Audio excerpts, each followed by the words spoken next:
Random acts that make maximum impact, moments that can change someone's life forever. Sometimes you are that someone. There's a recipe for maximum impact. That's what we're talking about today. Let's get to it.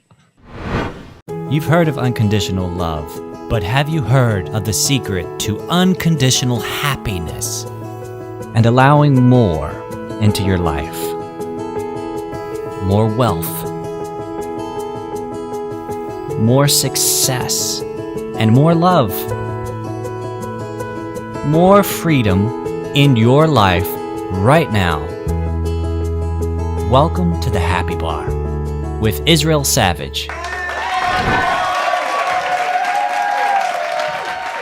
I hung out with some positive psychologists, and we were talking about acts of kindness and how they increase well-being, and how the act of kindness can't be something that's habitual for you or the other person. As nice and kind as it is, if you make coffee or if you make dinner, if you make breakfast for someone every single day, then the emotional returns, the well-being returns diminish.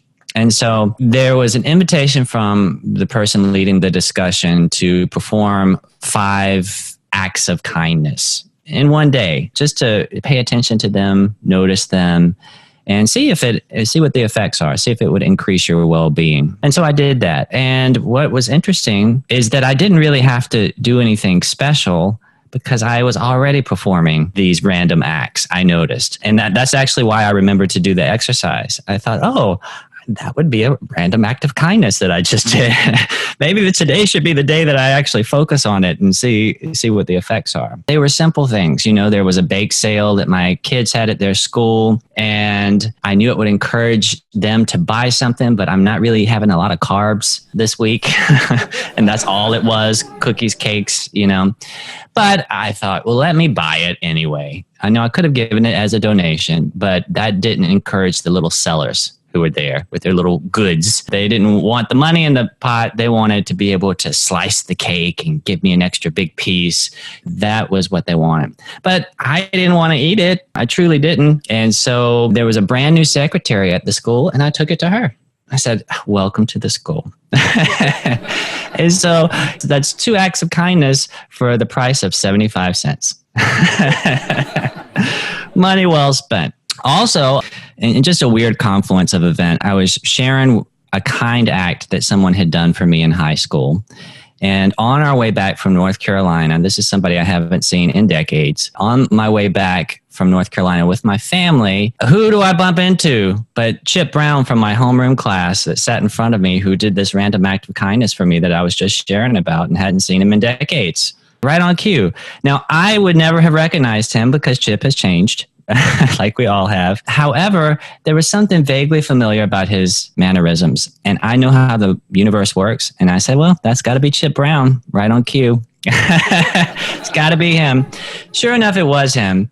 I decided to incorporate in my day of 5 acts of kindness, random or at least not usual, not habitual acts of kindness, I decided to Facebook message Chip and thank him for this one little thing that he did for me in high school that's made such an impact all of these years that he probably didn't even notice. When I was in high school, I tried out for the soccer team. It was a big year for me. I had a lot of firsts. I had never even kicked a soccer ball. Well, I didn't make the team that year, but Chip called my name from across the field and passed me the ball. And I knew he did that so that in tryouts, I could show what I could do. The chances were low that I was going to score. The chances were low that I would even be there to get the ball and to dribble it. But to me, that was an act of kindness, and it was received. The emotional intention was felt all the way across the soccer field. And so now, years and years later, I still share that act as an example with my kids of kindness and the power and the impact of it. So I've been talking about Chip for years, where in his mind, he did this one little thing that meant probably nothing to him that he never remembers. I even brought him up in the positive psychology discussion here in New York City. Chip Brown. And so kindness and intention that has no ulterior motive to slow it down, or no resistance is powerful. And what I tell my kids is that when people are kind, and they don't have to be, it makes such a deep and lasting impact. When you talk to the new kid at school, and you don't have to, nobody's grading you on it or making you do it, boy, does that make an impact.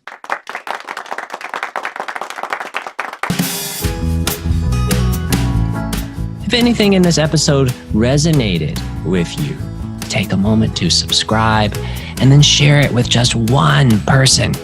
It's our mission to make the world a happier place, one insight, one shift, one share at the time. Just one button click from you might be the very thing that helps someone else's life click into place.